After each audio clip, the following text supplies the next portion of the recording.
Heat, forever on fire. ಜೈಲು ಹಕ್ಕಿ ದರ್ಶನ್ ಮನೆ ಊಟದ ವಿಚಾರಕ್ಕೆ ಸಂಬಂಧಪಟ್ಟಂತೆ ಇವತ್ತು ಅರ್ಜಿಯ ವಿಚಾರಣೆ ಇದೆ.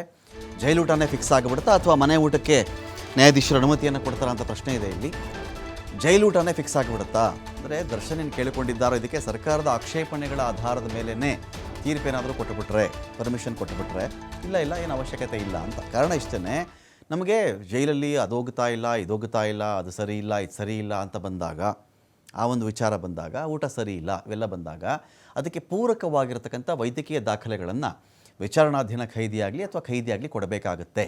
ಪೂರಕವಾಗಿ ಇಂಥ ಊಟ ತಿಂದಿದ್ದಕ್ಕೆ ನನಗೆ ಹೀಗಾಯಿತು ಅಂಥೇಳಿ ಅದನ್ನು ನೀವು ಟೆಸ್ಟ್ ಮಾಡಿದ್ರೂ ಕೂಡ ಪ್ರೂವ್ ಆಗಬೇಕು.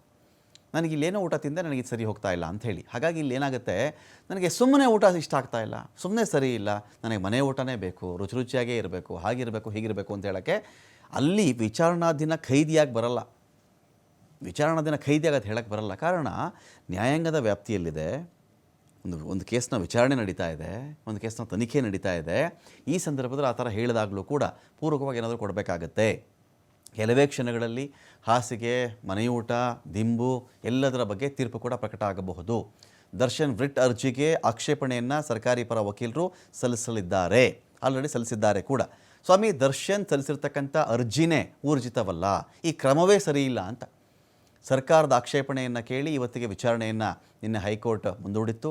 ಸರ್ಕಾರದ ಆಕ್ಷೇಪಣೆ ಏನಪ್ಪ ಅಂತ ಹೇಳಿದ್ರೆ, ನೋಡಿ ಸ್ವಾಮಿ, ದರ್ಶನ್ ಅರೆಸ್ಟ್ ಆದಾಗಲೂ he is fit and fine, he is healthy, good, ಒಳ್ಳೆ ಕಂಡೀಷನಲ್ಲಿದ್ದರು, ಹಿ ವಾಸ್ ಆ್ಯಕ್ಟಿವ್, ಏನೂ ಸಮಸ್ಯೆ ಇರಲಿಲ್ಲ. ಹಿ ವಾಸ್ ಅಟ್ ದ ಜಿಮ್ಮಲ್ಲಿದ್ದರು, ಅಲ್ಲಿಂದ ಕರ್ಕೊಂಬಂದಿದ್ದೀವಿ, ವೈದ್ಯಕೀಯ ಪರೀಕ್ಷೆ ಮಾಡಿದ್ದೀವಿ. ಜೈಲಿಗೆ ಹೋಗೋವರೆಗೂ ಚೆನ್ನಾಗೇ ಇದ್ರಲ್ಲ ಸ್ವಾಮಿ, ಬೋರಿಂಗಲ್ಲೆಲ್ಲ ಟೆಸ್ಟು ಮಾಡಿಸಿದ್ದೀವಿ, ಏನೂ ಸಮಸ್ಯೆ ಇಲ್ಲ, ಯಾವುದೇ ಪ್ರಾಬ್ಲಮ್ ಇಲ್ಲ ಇವರಿಗೆ. ಅಲ್ಲಿಯವರೆಗೂ ದರ್ಶನ್ಗೆ ಯಾವುದೇ ವೈದ್ಯಕೀಯ ಸಮಸ್ಯೆಗಳೇ ಇರಲಿಲ್ಲ. ಈಗ ಏಕಾಏಕಿ ಮೆಡಿಕಲ್ ಸಮಸ್ಯೆ ಇದೆ, ಊಟದಿಂದ ಹಾಗಾಗ್ತಿದೆ ಹೀಗಾಗ್ತಿದೆ ಅಂತ ಹೇಳ್ತಾ ಇದ್ದಾರಲ್ಲ, ಈಗಲೂ ಸಮಸ್ಯೆ ಇದೆ ಅಂತ ಮೆಡಿಕಲ್ ರೆಕಾರ್ಡ್ನಲ್ಲಿ ಹೇಳಲೇ ಇಲ್ಲ, ಇಲ್ಲವೇ ಇಲ್ಲ ಸ್ವಾಮಿ. ಇವರು ಏನೇದು ಊಟದ್ದು ಹೇಳ್ಕೊಳ್ತಾ ಇದ್ದಾರೆ, ನಿಮ್ಮ ಬಳಿ ಲಿಟರ್ಜಿ ಹಾಕಿದಾರಲ್ಲ ಸ್ವಾಮಿ, ನನಗೆ ಊಟದ ಸಮಸ್ಯೆ ಇದೆ, ನನಗೆ ಹೆಲ್ತ್ ಇಶ್ಯೂ ಆಗ್ತಿದೆ ಅಂಥೇಳಿ ಇವರು ಬರೆದಿದ್ದಾರೆ. ಇಲ್ಲಿ ಮೆಡಿಕಲ್ ರೆಕಾರ್ಡಲ್ಲಿ ರಿಫ್ಲೆಕ್ಟ್ ಆಗಬೇಕಲ್ಲ, ಅದು ವೈದ್ಯಕೀಯ ದಾಖಲೆಗಳಲ್ಲಿ ಇವರಿಗಿಂತ ಇಂಥ ಊಟ ತಿಂದ ಪರಿಣಾಮದಿಂದಾಗಿ ಆರೋಗ್ಯ ಬಿಗಡಾಯಿಸಿದೆ, ಹದಗೆಟ್ಟಿದೆ, ಅಸ್ವಸ್ಥರಾಗ್ತಾ ಇದ್ದಾರೆ, ವಿಷಾಹಾರ ಸೇವನೆ ಆಗಿದೆ, ಇವ್ರಿಗೆ ಫುಡ್ ಪಾಯ್ಸನ್ ಆಗಿಬಿಟ್ಟಿದೆ, ಅದು ಇದೆಲ್ಲ ಬರಬೇಕಲ್ವಾ, ಅದ್ಯಾವುದೂ ಇಲ್ವಲ್ಲ ಸ್ವಾಮಿ ಅಂಥೇಳಿ ಸರ್ಕಾರಿ ಪರ ವಕೀಲರು, ಅಂದರೆ ರೇಣುಕಾಸ್ವಾಮಿ ಪರ ವಕೀಲರು ಆಕ್ಷೇಪಣೆ ಎತ್ತಿರೋದು. ರೇಣುಕಾಸ್ವಾಮಿ ಇಲ್ಲಿ ಮರ್ಡರ್ ಆಗಿದ್ದಾರಲ್ಲ, ಅವ್ರ ಪರ ಕೇಸಲ್ಲಿ ವಕೀಲರು ಆಕ್ಷೇಪಣೆ ತೆಗೆದಿದ್ದಾರೆ. ಸುಮ್ಮನೆ ಕೋರ್ಟ್ ಮುಂದೆ ಬಾಯಿ ಮಾತಲ್ಲಿ ಕತೆ ಹೇಳ್ತಾ ಇದ್ದಾರೆ ಅಷ್ಟೇ ಸ್ವಾಮಿಯವರು. ಇಲ್ಲಿ ದರ್ಶನ್ ಸಲ್ಲಿಸಿರ್ತಕ್ಕಂಥ ಅರ್ಜಿಗೆ ಕಾನೂನು ಪ್ರಕಾರ ಮಾನ್ಯತೆಯೇ ಇಲ್ಲ ಸ್ವಾಮಿ. ಈ ಅರ್ಜಿ ಸಲ್ಲಿಸೋಕ್ಕಿಂತ ಮುಂಚೆನೇ IGP ಮುಂದೆ ಕೇಳಬೇಕು ಸ್ವಾಮಿ ಇವರು. ಇಲ್ಲಿ ಹೈಕೋರ್ಟಿಗೆ ಬರೋದಲ್ಲ ಇವರು. IGP ಮುಂದೆ ಯಾಕೆ ಹೋಗಿಲ್ಲ ಇವರು? ಸೆಕ್ಷನ್ 30 ಕರ್ನಾಟಕ ಪ್ರಿಸನ್ಸ್ ಆ್ಯಕ್ಟ್ನ ಅಡಿಯಲ್ಲಿ IGP ಬಳಿ ಕೇಳಬೇಕಾಗತ್ತೆ, ನನಗೆ ಈ ಊಟ ಸರಿ ಹೋಗ್ತಾ ಇಲ್ಲ, ಬೇರೆ ಬೇಕು ಅಂತ. ಇವರೇನಾದರೂ ಮನವಿಯನ್ನು ಕೊಟ್ಟ ಮೇಲೆ IG ಅದನ್ನು ರೆಗ್ಯುಲೇಷನ್ ಮಾಡ್ತಾರೆ ಅವರು. ಆದರೆ ಈ ಪ್ರಕರಣದಲ್ಲಿ SP-ಗಾಗಲಿ IG-ಗಾಗಲಿ ಮನವಿಯನ್ನೇ ಮಾಡ್ಕೊಂಡಿಲ್ಲ ಇವರು. ಪ್ರೊಡ್ಯೂಸ್ ಮಾಡಿದಾಗ ಕೋರ್ಟ್ಗೂ ಮನವಿಯನ್ನು ಮಾಡಿಲ್ಲ. ಕೋರ್ಟ್ ಬಂದು ನಿಲ್ಲಿಸಿದ್ವಲ್ಲ ಸ್ವಾಮಿ, ಏನಾದರೂ ಬಾಯ್ಬಿಟ್ರಾ ಇವರು? ದರ್ಶನ್ ಅವರು ಏನಾದರೂ ಮಾತಾಡಿದ್ರಾ? ಅವತ್ತೂ ಬಾಯ್ಬಿಟ್ಟಿಲ್ಲ. ರಿಟ್ ಅರ್ಜಿ ಸಲ್ಲಿಸೋಕ್ಕಿಂತ ಮುಂಚೆ ಕಾನೂನು ಪ್ರಕ್ರಿಯೆ ತಿಳ್ಕೊಳ್ಬೇಕಾಗತ್ತೆ ಇವರು. ಆದರೆ ಅದು ಯಾವುದನ್ನು ಮಾಡದೆ ನೇರವಾಗಿ ಇಲ್ಲಿಗೆ ಬಂದುಬಿಟ್ಟಿದ್ದಾರೆ. ಮೂಲಭೂತ ಹಕ್ಕಿನ ಉಲ್ಲಂಘನೆ ಆದರೆ ಮಾತ್ರ ಸ್ವಾಮಿ ಇಲ್ಲಿ ರಿಟ್ ಅರ್ಜಿಯ ಪ್ರಶ್ನೆ ಬರುತ್ತೆ. ಇಲ್ಲಿ ದರ್ಶನ್ಗೆ ಯಾವುದೇ ಮೂಲಭೂತ ಹಕ್ಕುಗಳ ಉಲ್ಲಂಘನೆ ಆಗಿಲ್ಲ. ಅವರಿಗೆ ಊಟ ಕೊಟ್ಟಿಲ್ವಾ, ನೀರು ಕೊಟ್ಟಿಲ್ವಾ, ಮಲಗಕ್ಕೆ ವ್ಯವಸ್ಥೆ ಮಾಡಿಲ್ವಾ, ವೈದ್ಯಕೀಯ ಸೌಲಭ್ಯ ನಿರಾಕರಿಸಿದ್ದೀವಾ, ಏನು ಸಮಸ್ಯೆ ಮಾಡಿದ್ದೀವಿ ಅವ್ರಿಗೆ? ವಾರಕ್ಕೆ 2 ಬಾರಿ ನಾನ್ ವೆಜ್ ಊಟ ಕೂಡ ಇರುತ್ತೆ. ಏನು ಸಮಸ್ಯೆ ಮಾಡಿದ್ದೀವಿ?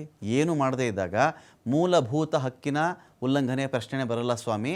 ಏನೋ ಬಾಯಿ ರುಚಿಗೆ ಇವ್ರು ಕೇಳ್ತಾ ಇದ್ದಾರೆ ಅಂಥೇಳಿ ಅದನ್ನೆಲ್ಲ ಮಾಡೋಕ್ಕೆ ಬರಲ್ಲ.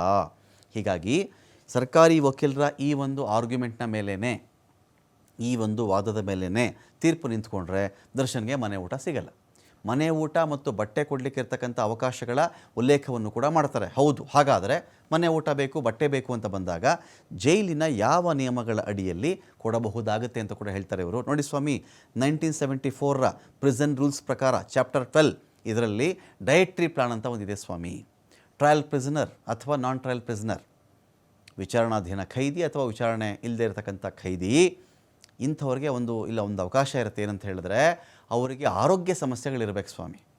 ಯಾವುದೋ ಒಂದು ಆಹಾರ ತಿಂದಾಗ ಅಲರ್ಜಿಕ್ ಆದರೆ ಅದು ಅವರಿಗೆ ವಾಕರಕ್ಕೆ ತರಿಸ್ತಾ ಇದ್ದರೆ, ಅದು ತಿನ್ನಕ್ಕೆ ಅವ್ರಿಗೆ ಆಗದೇ ಇದ್ದರೆ, ಸಾಧ್ಯವೇ ಆಗದೇ ಇದ್ದರೆ, ಅವರ ಬಾಡಿ ರಿಜೆಕ್ಟ್ ಮಾಡ್ತಾ ಇದ್ದರೆ, ಆಗ ಅಂಥ ಅವಕಾಶಗಳಿರ್ತವೆ. ಅದರ ಪ್ರಕಾರ ಆ ಪ್ರಿಸನ್ಸ್ ಇದ್ರ ಪ್ರಕಾರ ಅವ್ರು ಓದ್ತಾ ಹೋಗ್ತಾ ಇದ್ದಾರೆ. ಇಲ್ಲಿ ಸರ್ಕಾರದ ಆಕ್ಷೇಪಣೆಗಳ ಪ್ರಕಾರ ಚಾಪ್ಟರ್ 12 1974 ಪ್ರಿಸನ್ ರೂಲ್ಸ್ ಅವ್ರನ್ನ ಓದ್ತಾ ಹೋಗ್ತಾರೆ ಅವರು. ಆರೋಗ್ಯ ಸಮಸ್ಯೆ ಮೇಲೆ ಡಿಸೈಡ್ ಆಗುತ್ತದು. ವಾರದಲ್ಲಿ 2 ಬಾರಿ ಮಾಂಸಾಹಾರ ನೀಡೋಕ್ಕೆ ಅವಕಾಶ ಇದೆ ಸ್ವಾಮಿ. ದರ್ಶನ್ಗೆ ಹಾಸಿಗೆ ಮತ್ತು ಚಮಚ ಯಾವುದೇ ಕಾರಣಕ್ಕೂ ಕೊಡಬಾರದು ಸ್ವಾಮಿ ಅಂತ ಕೂಡ ವಾದವನ್ನು ಮಾಡಿದ್ದಾರೆ. Karnataka prisons and correctional manual 2021 ಅಡಿಯಲ್ಲಿ ಹೊಸ ರೂಲ್ಸ್ ಕೂಡ ಇದೆ. ಚಾಪ್ಟರ್ 38 ಪ್ರಕಾರ ಕೆಲ ಅಂಡರ್ ಟ್ರಯಲ್ ಪ್ರಿಸನರ್ಸ್ಗೆ ಹೊಸ ಚಾಪ್ಟರ್ ಕೂಡ ಇದೆ ಸ್ವಾಮಿ. ರೂಲ್ ನಂಬರ್ 720, 728 ಇದರ ಅಡಿಯಲ್ಲಿ ನಿಯಮಗಳು ಬರ್ತವೆ. ಹಾಗಾಗಿ ದರ್ಶನ್ ಈ ವಿಚಾರದಲ್ಲಿ ಇವರು ಒಂದು ಕಾನೂನು ಕ್ರಮಗಳನ್ನು ಫಾಲೋ ಮಾಡಿಲ್ಲ. ಇವರಿಗೆ ವೈದ್ಯಕೀಯವಾಗಿ ಸಮಸ್ಯೆಗಳೇ ಇಲ್ಲ. ಸುಮ್ಮನೆ ಬಾಯಿ ಮಾತ್ರ ಬಂದಿಲ್ಲಿ ಹೇಳ್ಕೊಳ್ತಾ ಇದ್ದಾರೆ. ಪ್ರೊಸೀಡಿಂಗ್ಸ್ ಇವ್ರಿಗೆ ಗೊತ್ತಿಲ್ಲ ಅಂತ ಸರ್ಕಾರಿ ವಕೀಲರು ವಾದವನ್ನು ಇಟ್ಟಿದ್ದಾರೆ.